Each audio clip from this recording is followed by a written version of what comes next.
You're listening to Into the Twilight, an independent, listener-supported show. Subscribe at patreon.com/intothetwilight for monthly bonus episodes, weekly shoutouts, a Patreon-only book club, and more. Thanks for support, and now, on with the show. Now tuning in to Earbud Media. Audio for everyone.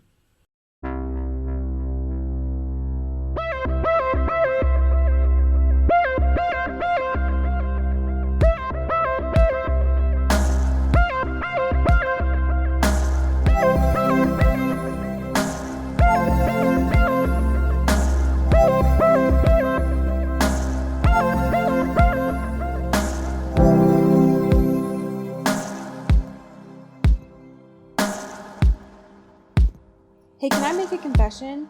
Yeah, please. I found out what WAG was this week. Okay. Yeah. This is what happens when people just say acronyms and they don't explain it. Uh-huh. I thought it was white ass girlfriends.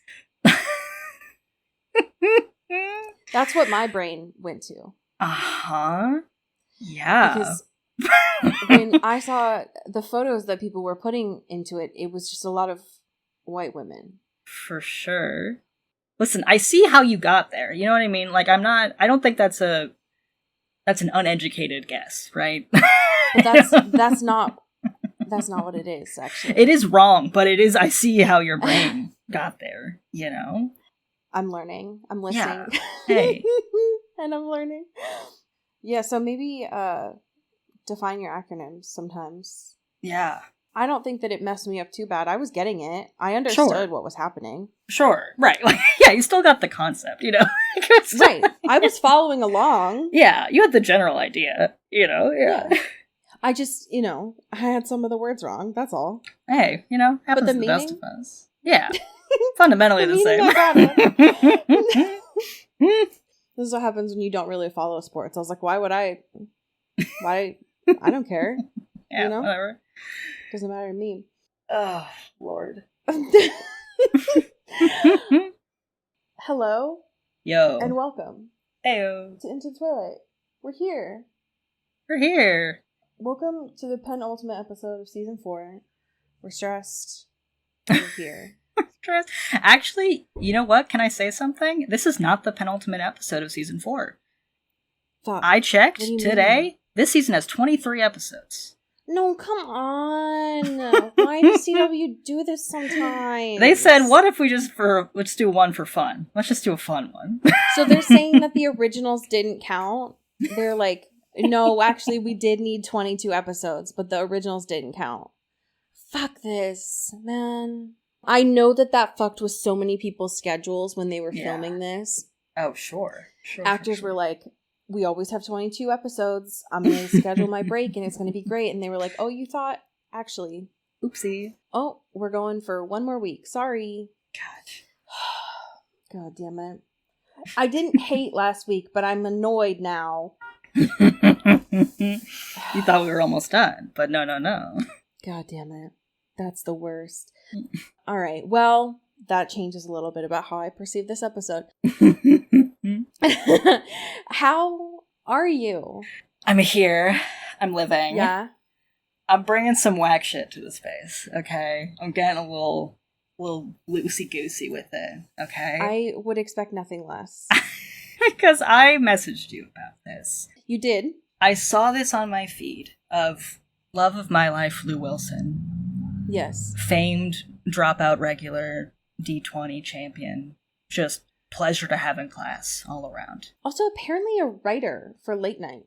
Too. Yeah, he's making big swings. Fucking Lou multi-hyphenate Wilson. Absolutely. And I saw someone post about a post that he made of being like, hey gang, I've never done therapy before. So I'm going to do a cool thing where I'm going to live stream the first time I ever do it, and we can all have a good time. This is my hell. And I need to be so clear, because I felt you getting antsy. I feel you getting antsy now. I mean, it's motherfucking between two ferns. Yes, Cody. Absolutely. And it is a bit. However, okay. It is And I didn't watch this live because if I did, I think I would, like, have a panic attack. So I waited. I watched it after because I was like, I don't know what's going to happen here. I'm not sure what's real. It is in my watch later on YouTube. Right. It is in there. Right. But it is literally like a Between Two Ferns, Eric Andre, Nathan Fielder kind of thing, in which it is very much based on the persona of Lou.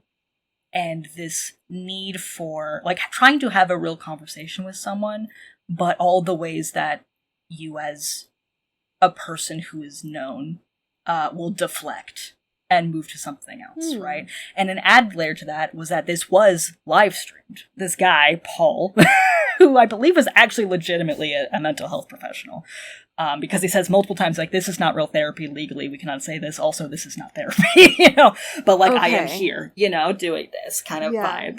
So he knows what he's talking about. Like, he does have, like, he's like trying to ask questions, trying to have like a conversation, right? And the second it gets in any direction that is personal, Lou will go to camera, be like, chat, or like, I wrote a book.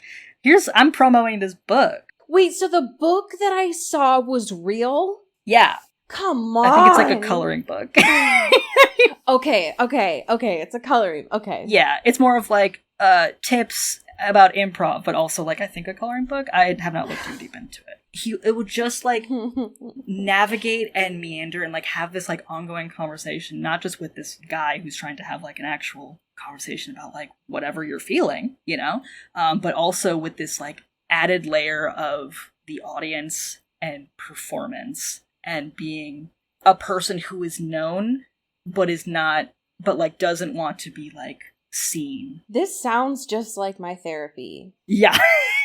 Right. And so like it is, and it's like it's very aware of its like self, like, so much of the self is stuff like it looks like a podcast studio, right? And they have like this goofy fucking like neon sign that says PTSDTF.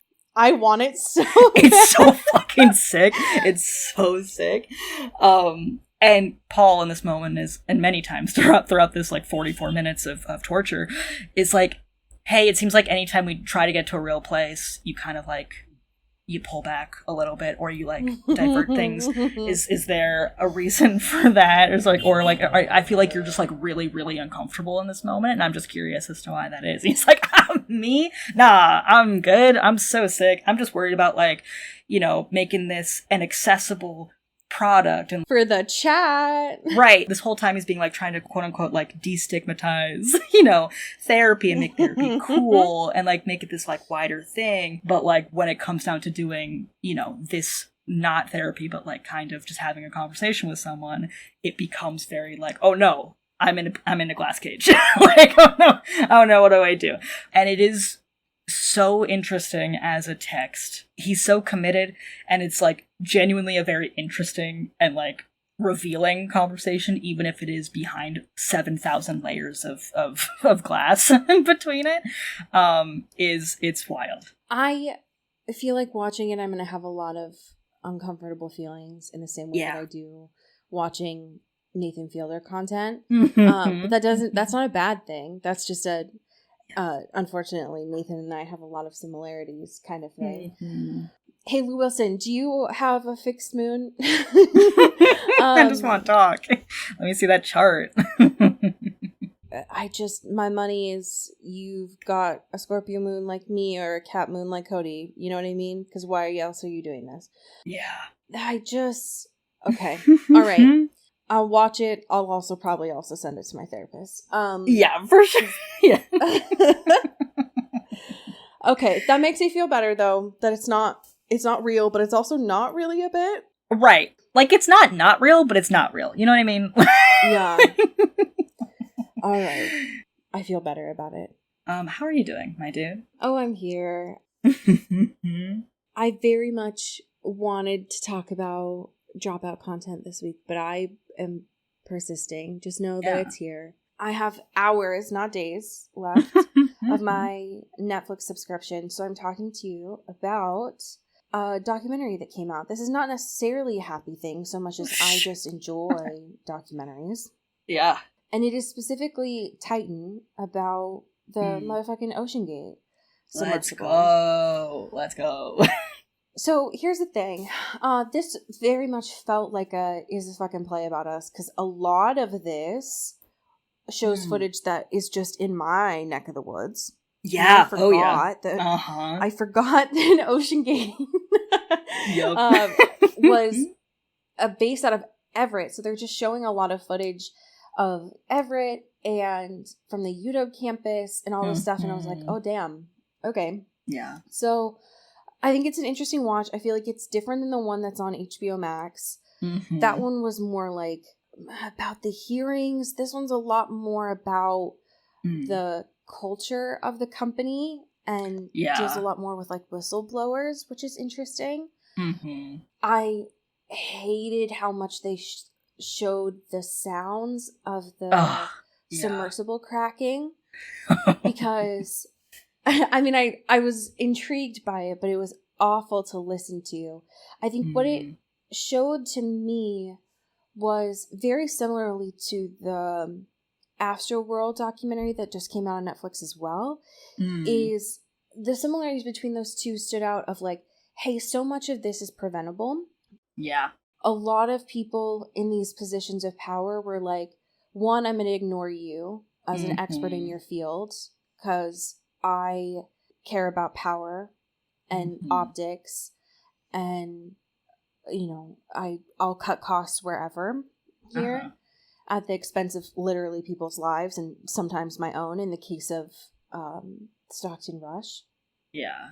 But how much we are seeing as well on a government level over the last few years, the way that standards are being cut too. Yeah. As far as safety. So it's interesting that both of those were released at the same time. I think that what really stood out to me about OceanGate that was not surprising, because this happens a lot, but they show a lot of the footage that happened when that first occurred, where all the news were doing those like fucking air, like the oxygen countdowns. And getting everyone all panicked. And then they show that the people had in the moment knew when it imploded. Yeah. So like one waste of all of the resources to try and find. I mean, granted, they needed to go collect it to do an investigation, but like we didn't need that many there. Right. Like we were not looking for bodies at that point. You know what I mean? It was not a search and rescue at that point, you know? Yeah. It was collection and not search and rescue, right? Yeah. So waste there, not like that's surprising, but still annoying. And then you get all of these news sources getting everyone in a panic for no reason when families at this point don't know and haven't been contacted. Yep. Does this happen a lot where there are sectors in our country that have information where the general public doesn't know? Literally all the time, every day. But it's like, in this context, these fuckers knew right away. Yeah. Yep. So it's just wild. And seeing all this happen where, like, this thing was built. Do you remember in school when you used to build bridges out of, like, popsicle sticks and tape to do math projects? That's this thing was fucking built out of nothing. Yeah. This fucking tin can. No, down to the bottom of the ocean. Like, what the fuck? It's like a Dr. Pepper can. That people are paying money to experience? Yes. Hello? Couldn't be me. No. And they were showing in the beginning that, like, he was originally really interested in exploration locally around here. Like, with some of the islands around here near, like, Friday Harbor and stuff. Cool. Yeah. Less deep than 4,000 feet and disrupting the Titanic, right? Like there's a lot of ocean exploration, but more specifically, like good things that you can do to take care of our Puget Sound around here. And so I'm like, this motherfucker just had money to spend and wasn't listening to anybody around here. Super interesting. Not good. You'll just watch it and just be annoyed. But I do enjoy... Netflix has a lot of those good documentaries, to be honest. Yeah, where you can learn about something for 90 minutes and be like, damn. Yeah. These people are pieces of shit. Yeah. Anyway. Yeah. So if you want to, play Stardew Valley or play Watermelon Game and put something on in the background to learn a little bit about, this is a great one to do.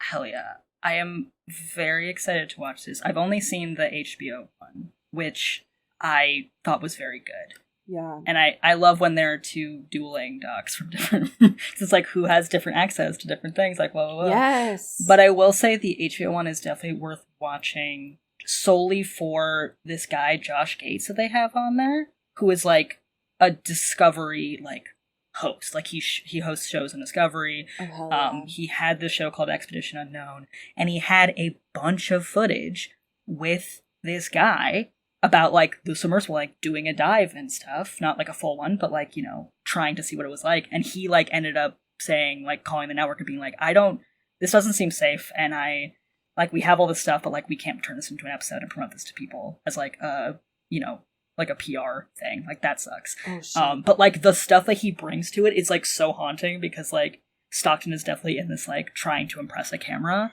kind of stuff. And it's like, ooh, look at these, like, we have these smoke hoods in here that are really cool. And, like, I shit you not, they look like fucking, like, the packaging for, like, sheet masks. They have, like, gold fucking, like, leaf shit on them. It's bananas.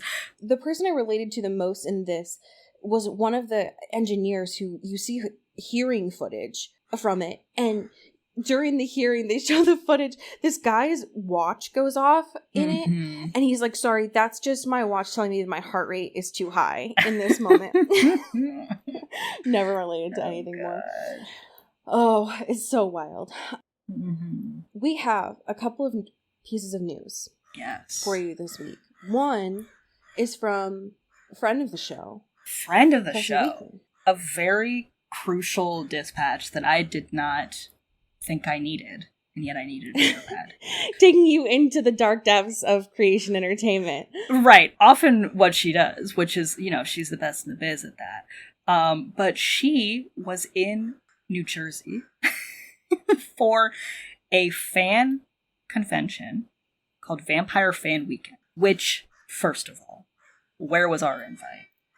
Yeah, what the fuck, creation entertainment? I've spent literally thousands of dollars to you all. The least you can do is let me expense it for this show.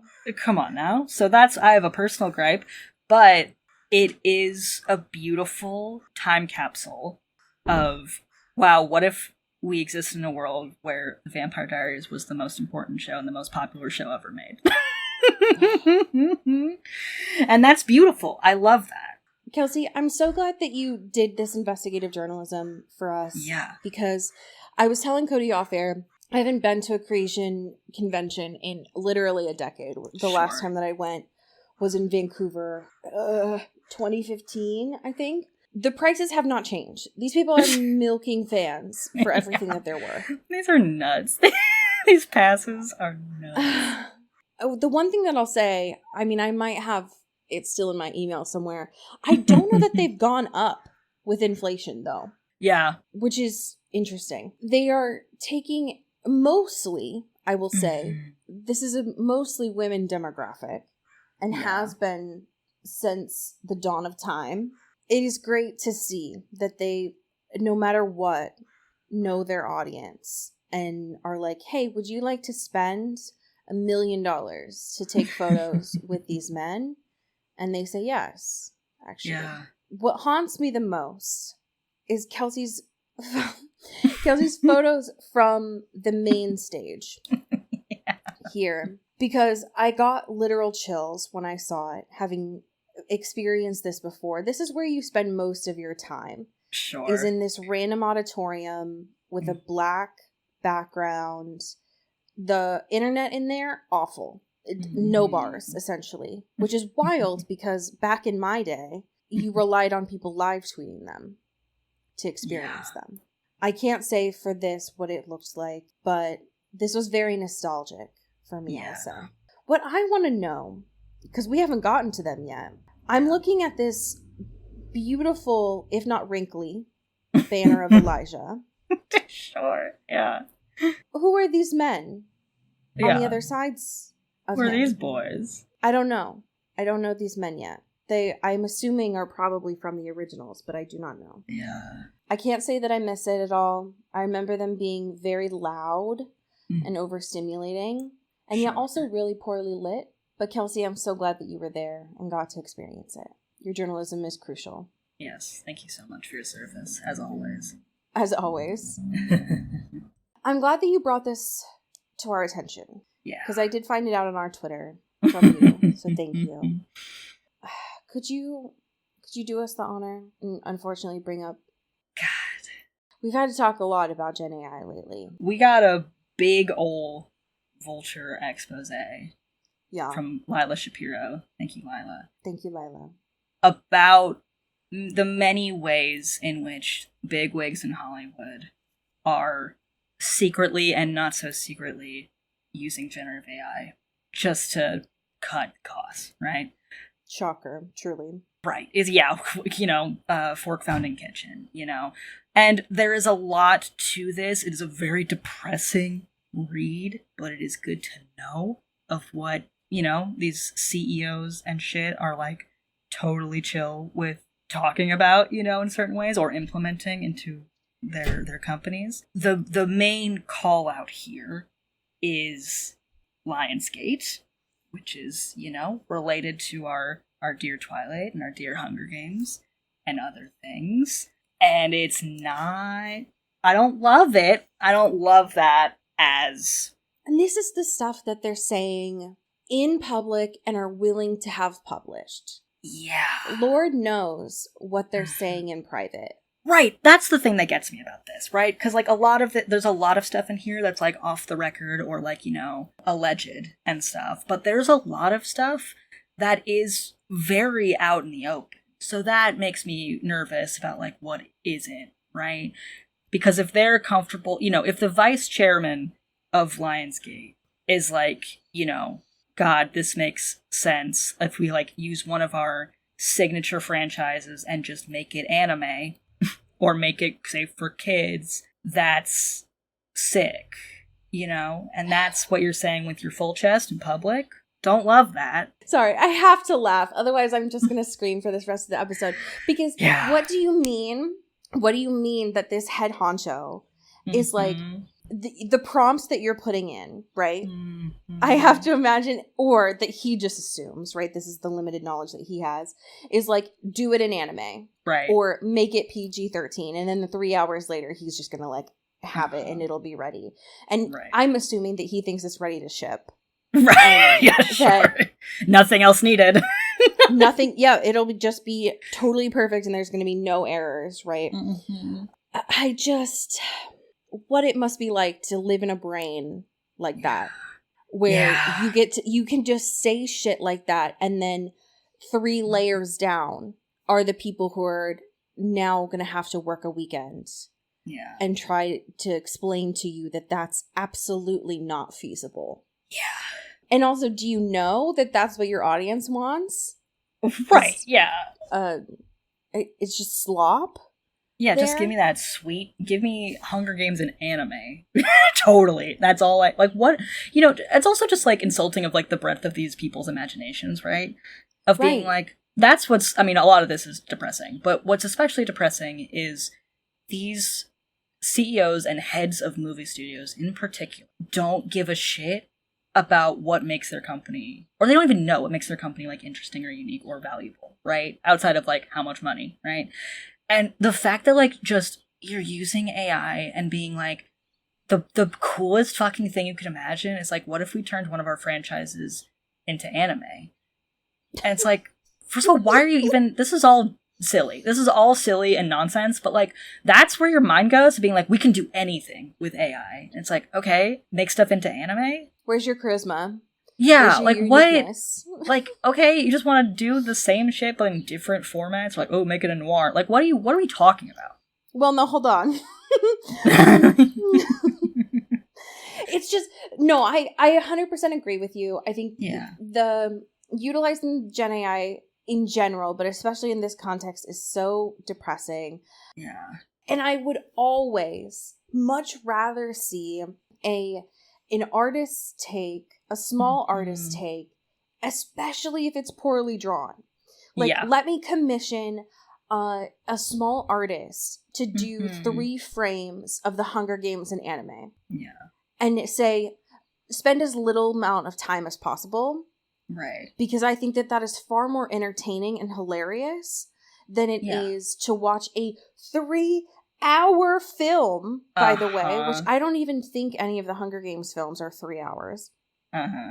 In that, I need more original content. When I found out this morning that they are already in pre-production for another Lilo and Stitch live action, I just want to go sit in the street. Yeah. I want people returning to the art of poorly photoshopping something. Yes. That is more beautiful to me and to mine eyes because I can feel your heart in it, you know? Well, and the thing that Michael Burns is saying in this is that he's like, oh, well, we can't make the film for $100 million, but we can make this shitty Gen AI thing for $50 million.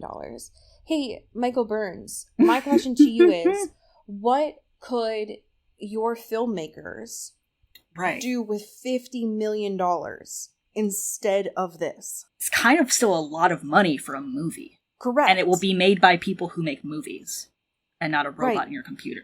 From what I've heard from all of my friends who live in LA, is that place has become a fucking ghost town. And there are a lot of people whose jobs could either go back to being in work or be created in general for $50 million. Yeah. But instead, you want to run places out of fresh water. Cool. Yeah. For a 3-hour Hunger Games anime. Yeah, thank God. Finally, what everyone wants. Now, Michael Burns, I want you to sit down for 3 hours and watch this and tell me that that's exactly what you think your audience wants. Right. No phones, Michael. Eyes on the screen. Yeah, right. You gotta focus Take up. notes like it's a school project. Everything is so bad all the time. Especially since we just came off talking about Sinners. I'm like, this is embarrassing. Yeah, seriously. Y'all need to literally go touch grass and think of something new. Like, go be bored for a second and come up with some original ideas. Because what you have right now is shitty. I have different thoughts now that I know that this is not the penultimate episode. That has colored things a little bit different. Yeah, it does hit a little different. But nonetheless, how do you feel about episode 21? She's come undone. Boy, has she. Listen. Boy, has she. I wouldn't say relief. Relief is not the right word. But as we were talking last week, and we were like, uh-oh, they've discovered that she has fear, right? That was the emotion that was like, oh no, this is going to be like a real nasty scenario. And Correct. I was, slightly relieved that we kind of went through other methods before becoming like a weird thing, It was still not great. Elena was not having a good time in there, for sure. Yeah. But I think of pivoting to be like, oh wait, Anchor's still there. How about we try that one first, right? Like, what if we knock on that door? Rather than, something that could lead to a situation that I would not like to see on television. But the way, these fucking chuckle fucks, man, like, I just... Where did they get a fire extinguisher? I don't know how they're doing anything anymore. There's no logic for these guys anymore. And there never has been, but especially now. No, that's true. And, like, I appreciate, too, Caroline at the beginning being like, can I talk to her? Because it seems like you're doing a really bad job at this. Like, nothing.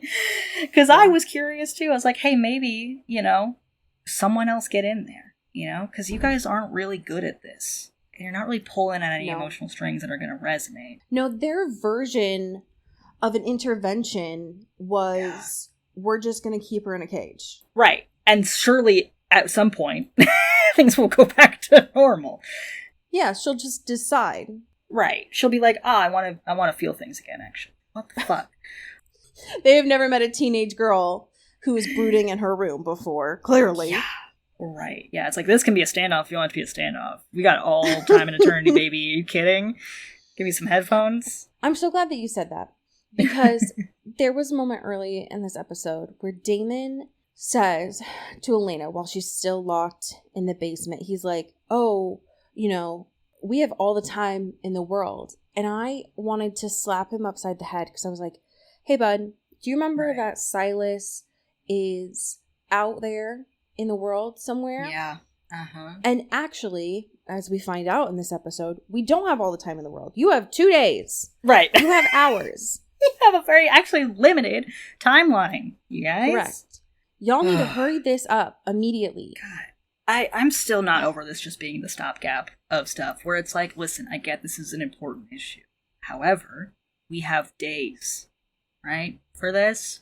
So how about we just, why are we putting all the resources, why are we flying Catherine in, you know, to be like, she'll really get her? It's like, what are we doing? What are we thinking here, you guys? What is happening? Well, because they can't do anything. Yeah. They had to call Catherine. Because you can't do it yourself. I get it, you're outsourcing. But it's like, this is an in 3 days problem, probably, right? Like, we can do that after. It just blows my mind. They tried, and then Elena realized, oh, they're not actually going to do enough to hurt me. Right. Because they care about me. So, that's good news. And then they said, oh, damn, she called my bluff. Yeah. We need to call Catherine. Yeah. Because Elena might assume Catherine will kill me. Right. Yeah. And they assumed wrong. But yeah, the way that Catherine is never going to do what you tell her to do. Right? That's her whole thing. No, Catherine was like, listen, not my circus, not my monkeys. Right. It's like, I'm going to have a little fun while I'm here, you know? Right. Oops. Was the door left unlocked? Oopsie. Who could have done that? Oh, I thought it was push, not pull. My bad. Whoops. Yeah, oops. Honest mistake. You know, it's like, what the fuck do you guys think? Catherine, the most untrustworthy person in the world, is like, what is happening here? And so, like, that's funny. I did love, too, that she was, like, kind of razzing Elena, being like, listen, you're so fucking annoying. Like, you wouldn't last a day as a vampire when you are not just being endlessly, like, fawned over by everyone around you. Get a grip. Grow the fuck up. The only reason that you survived this long, Elena, is because you've been playing on easy mode. Me, right. Catherine, I've been playing on normal mode. So get it together. Right. Yeah, make me sick. And if you don't tell me what you said to Elijah, then I'm going to kill you. And Elena said, go to hell. Mm-hmm. And then Catherine didn't kill her. So how about that? Yeah, growth, you know? Who says people aren't capable of change? Oh, no. It is wild to think that there are... all of this shit's happening. We have 2 days now that we know. And nobody really knows this except for Bonnie and Catherine. Yeah. But we know that there is a time crunch before all hell breaks loose. And also, Elena, for most of this episode, still does not have her humanity back. Mm-hmm. And also, there's finals and graduation. Yeah. Which, to some people, is equally as important. Listen, I'm glad we went back to the arena of school, right? As just like a reminder that these are people in high school, you know? Correct. For the most part. Because it's been a while, you know? But the fact that it's fucking Matt, who is like... like not gonna graduate because he's behind in all of his classes because he's been helping these fuckers do their stuff and getting dragged along for all these things is so, like, this guy can't catch a break. This guy cannot catch a break. If you had told me a year ago, maybe, that I would feel this amount of sympathy for Matt, I would have laughed in your face. Mm-hmm. But it sucks that Matt, who is currently, I'm saying human, but like the only non-creature TM in this scenario, is just trying to get by. He's just trying to help his friends out and do what he can. And that is coming at the expense of him maybe not being able to work all of his shifts. Yeah. He has a house to pay for, 2 houses now, because another one is in his name. Yeah. And all of that, he's having to study for, I think he said at one point at the end, Italian. Matt, come on. Yeah. Buddy, I'm just curious, like, I completely understand why he's been busy. You know what I mean? We haven't been to school in a while, you know, outside of dances and things. how is it just him who is falling behind? 100% agree. I am very confused. Like, I get it. It's a lot to juggle, and I understand why he's in this position. But the fact that it's just him is so sick and twisting. Like, I mean, I'm sure Elena's also not doing so great, but she hasn't given a shit about anything for a couple months. So, like, whatever. It's probably fine. And even Caroline being like, I figured you forgot about, cape and gown, so I got it for you. And for Elena, because she doesn't really care about stuff. Maybe she'll care by graduation. It's like, oh, Caroline.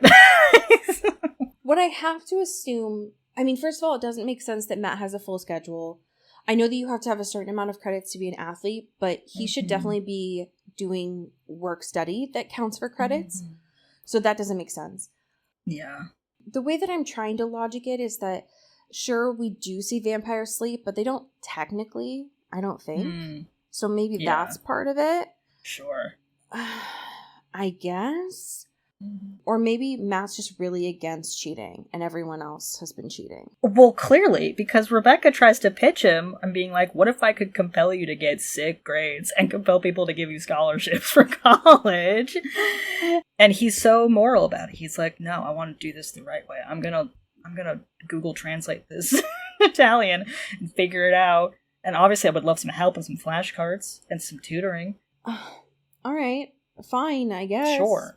Yeah, it's like, I don't know, you have a bunch of vampire friends. I feel like just for this one thing, since, like, you kind of been helping them out with a lot of stuff, they kind of owe you one a little bit. Do. So, I don't know, maybe take it. Yeah, or let them use their, like, oodles of money to hire you a house cleaner or something. Take something off your plate. Right, you're carrying too much, my guy. You don't have to be carrying all that. Right. I truly, like, a single mom who works 2 jobs. Like, it's just literally. It's just not that I'm that invested in Matt. It's just realistically does not make sense for a minor still at this point to be doing all of this. Right. I feel bad. If you could take one cheat code, and it will infinitely increase your just cause of living, I think that's, it's fair enough, Listen, Matt, everyone used Rosebud in Sims. It's not a crime. It's not a crime. It's not a crime. Liz is not going to arrest you for getting a high school diploma, all right? Right. She's got bigger problems right now. Yeah. Oh, God. If they had killed her, Cody, I swear to God. I was about to throw my laptop away. Caroline can't face another heartbreak. I'm so done. They keep torturing our girl in so many different ways, and I'm sick of it, first of all. I also, listen, I appreciate how prepared Caroline is entering in all of these interactions, because nobody else seems to be doing that, right? For real. And she's being very hey, shit's going down, I'm calling you to let you know, do not let anyone in, don't fucking, even if it's me, you don't know it's me. It's a lot to explain. I'm not going to explain it right now, but I can get in myself. So just don't let anyone in at all, period. And that's great. That's a good thing to be forewarned about, for sure. But when she gets there and has this conversation and is still a little couple steps back, right? And being I don't know if you're my mom or not. And what she does is just call her on the phone. I can't. And then her mom picks up her cell phone and is like, hey, in front of her. And I'm just and how is this the sigh of relief foolproof plan? When Silas can make you feel wounds. Right. And you just not only saw that with Klaus, but you just experienced it yourself. Right. You saw it, firsthand, and it's really scary, and I get that. But I love her, and I love how thoughtful she is on every other aspect of the situation. But that was just it did not check out for how smart she's been thinking about these things.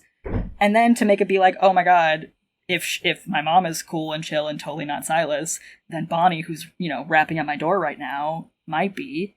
Uh-oh. And it's don't turn on my girl like that. How dare you? The only confirmation you got from your mom was that she answered a phone call, which you don't even know if it was real, right? What? Let's go, girlies. Let's go. I don't know what it was about Silas this episode. He had a real vendetta against Caroline. Yeah. Like, I don't... What? Excuse me? Like, hello? What? She is not the one you're beefing with. Exactly. If your whole thing is like, oh, I'm going to hurt Bonnie's friends. Yeah. To make sure that Bonnie follows through. You didn't need to take down Caroline like 6 times. Yeah. To get your point across. Get off her neck. Like, what the fuck? It was so unnecessary to do the Klaus thing in the forest. Yep. Which, come on now. We got... I knew that was not real. Thank you, though. And then to do it as Matt, and then to come back, and it felt like it was a wrestling ring that he was double teaming her on. And I was like, God damn. Right. Jeez Louise. It is a very cool piece of lore, though, that because I was wondering why the thing happened 2 episodes ago with Silas kind of doing a face reveal. It's very interesting now that the reason why is that Bonnie can't be tricked by him anymore. Yeah. That she can see the real him. So I do enjoy that. I thought it was very spoopy that she was like, Caroline, that's not your mom. Right. Like, sorry. Hey, girl. You gotta get out of there. Sorry to break this news to you. That's not great. I'm very intrigued by this alliance between her and Catherine. Yeah. And the way that she explained it was that she's going to open the gates of hell. Sure.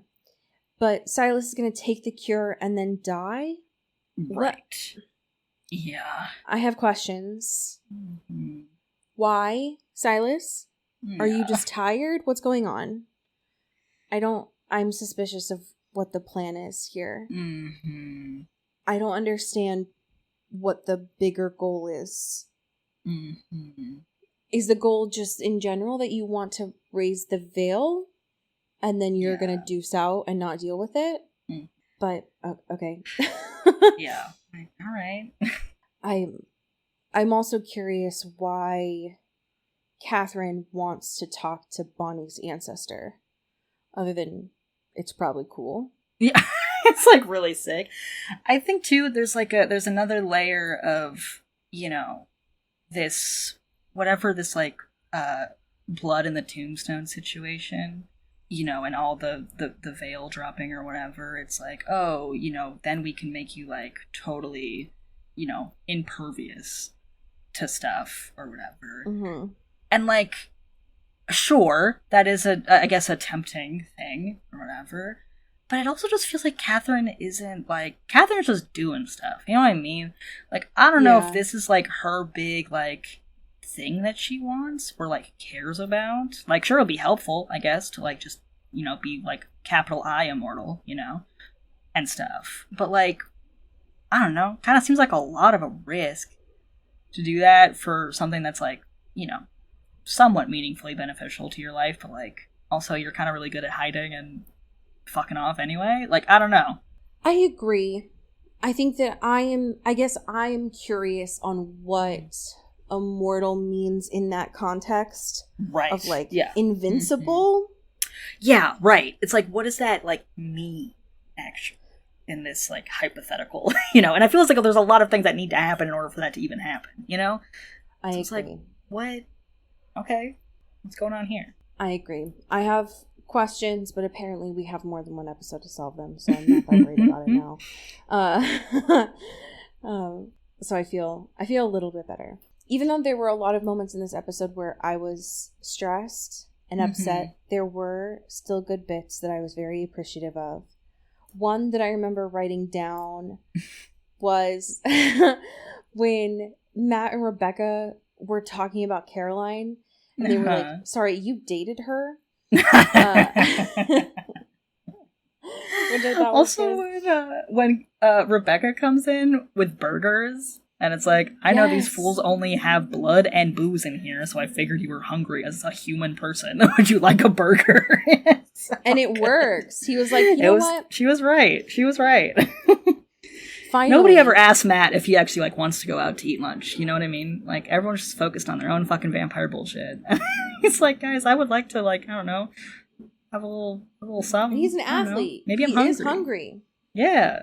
So she finally figured out how to win him over, and it worked. Right. I thought that was very good. The other one that I remember writing down that I thought was good was, oh, God, I won't even get into Elena right now, but when they were trying to threaten her with the sunshine, and she said, I'm devastated and bored. Florals for spring. And then the other one that I remember writing down too, it was also about Matt. God, he had a lot this episode. But when Catherine finally walked in at the end to try and deal with Elena, and Matt got really upset about it, and Damon was like, do you have a better idea, Prom King? It's so good. Listen, Damon didn't do a lot this episode, but we can count on him for his one-liner. Well, he was being, he was doing a little fuck shit to prove a point is what he was doing this episode. Well, he finally got it together. Yeah. When realizing, like, so hunger isn't going to work on Elena. Boredom isn't going to work. Anger isn't going to work. Right. Fear for her life isn't going to work because we know that that's not really going to appeal to her. Yeah. We have to figure out the one person that she still cares about.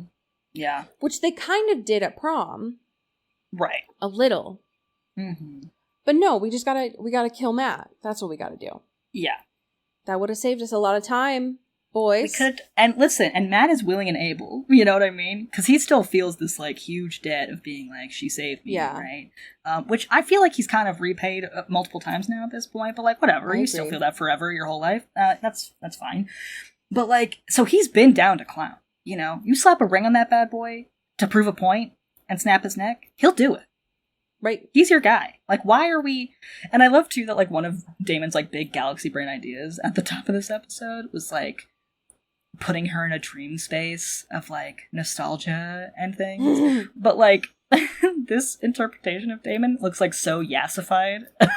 Like, it was so he's got that fresh black box dye in. He's got a haircut. It's like one in my youth. He was so close to being like yassified for anonymity.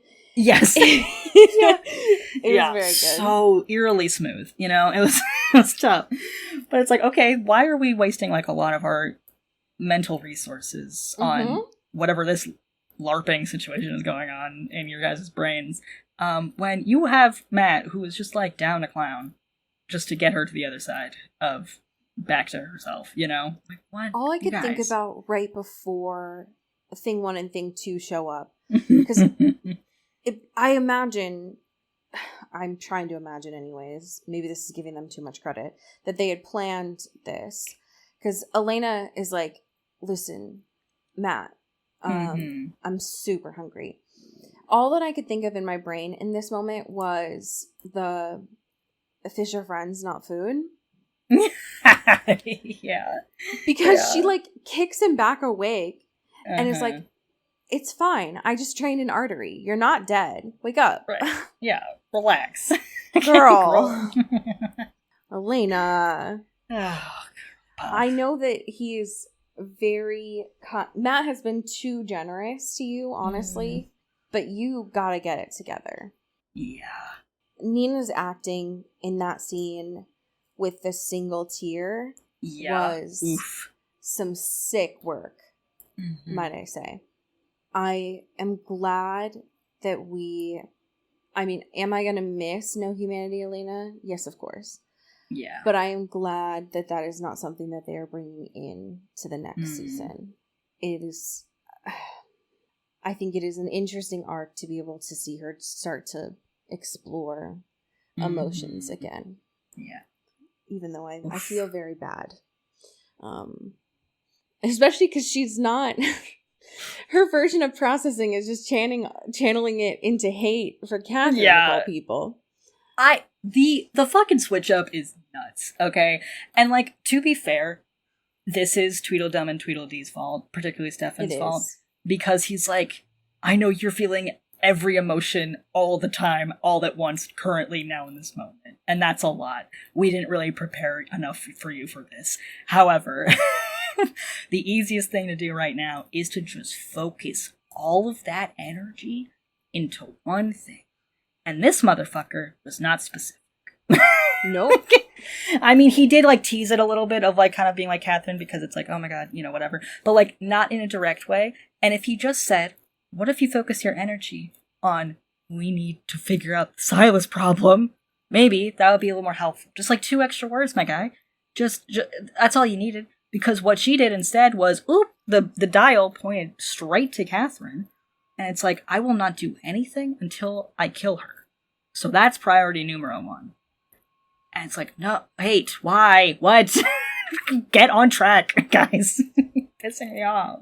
It is wild that is the focus. Granted, like, the thing that's most recent in her memory is that Catherine killed Jeremy, so I get it. I get it, you know.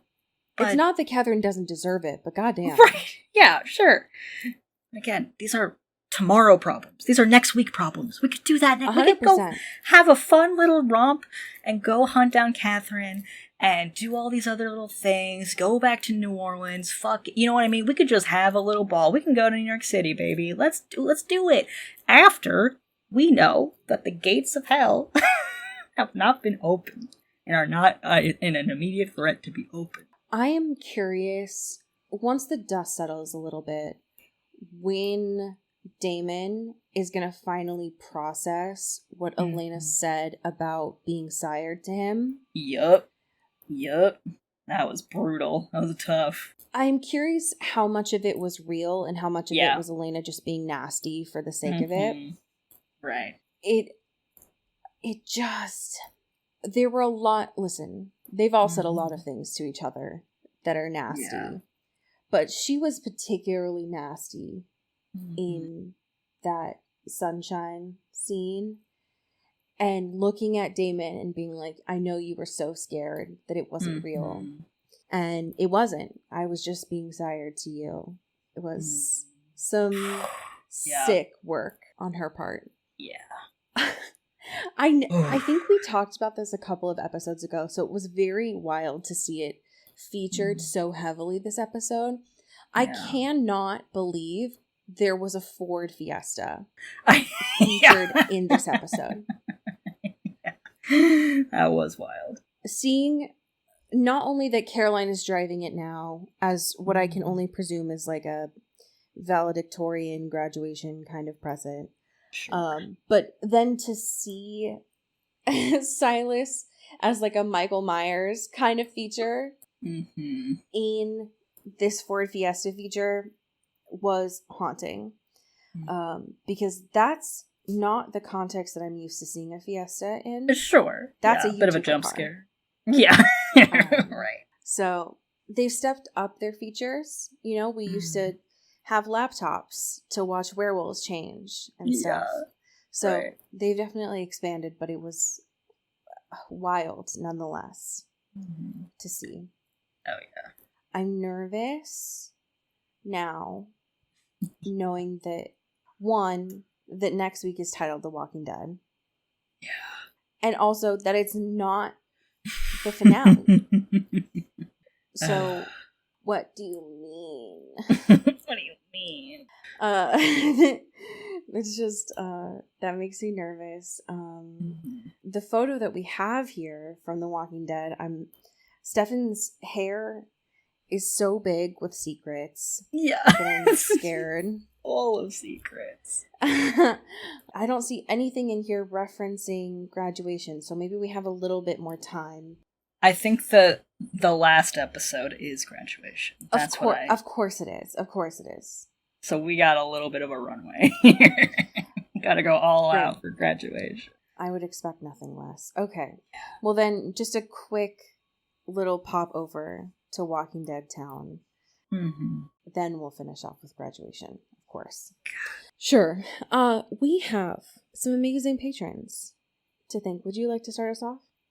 Absolutely. Thank you to Greg Lautner. Ooh, thank you to April Dobrev. Ooh, thank you to Sean Salvatore. Ooh, thank you to Megan Pattinson. Ow, thank you to Katya Karp. Ooh, thank you to Genevieve Morgan.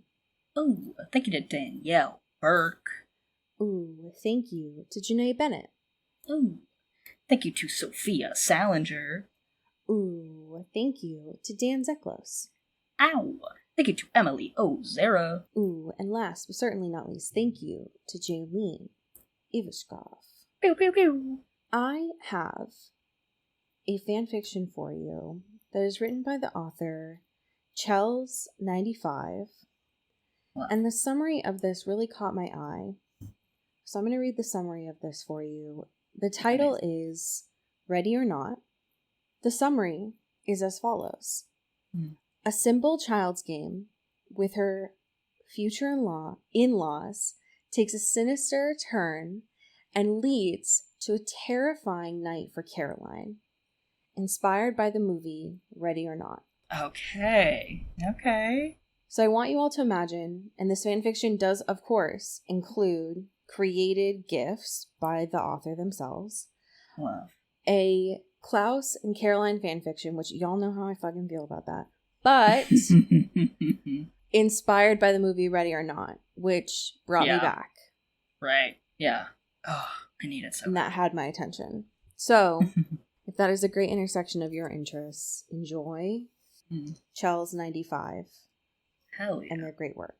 Cody, if folks are waiting for our episode next week, where could they enjoy more content a la a new bonus episode? A la a piping hot new exclusive Patreon bonus episode at patreon.com/intothetwilight or intothetwilight.xyz. Whoa. Ooh. Okay. I figured out how redirects work. What are we covering? Our first of 2 bonus episodes this month. We are talking about Sinners, finally, because it is out on demand. So we've watched it, we've talked about it. That episode's already up. It's there for you. And there's a whole bunch of other ones there, ready to roll, and about other stuff that is tangentially related and sometimes never related. And it's a great time. So if you wanna get in there, get in there. At this point, probably like days worth of bonus content. Yeah. Oh, for sure. There's like, yeah. tons. Yeah. Yeah. Well, friends, I'm going to go face my fears and watch Lou's experience with therapy/not therapy. Uh-huh. Tell your friends about the show. This is a great time since we're almost done with season 4. Oh, so yeah. get them ready, get caught up. Mm-hmm. And as we say here in the Pacific Northwest, Get bit. ooh. Ow. You've been listening to Into the Twilight, an independent production by Earbud Media. You can support the show by subscribing to our Patreon at patreon.com/intothetwilight or rate and review us on your favorite podcast app. You can send us a backstory or a fanfiction at intothetwilightshow@gmail.com. Our music is by Eli Krause, and our art is by Maddie Padilla. You can find me on Twitter at Cody Corral and Allie at Many Are the Stars. Thanks for listening. You've been listening to Earbud Media Production. Earbud Media, audio for everyone.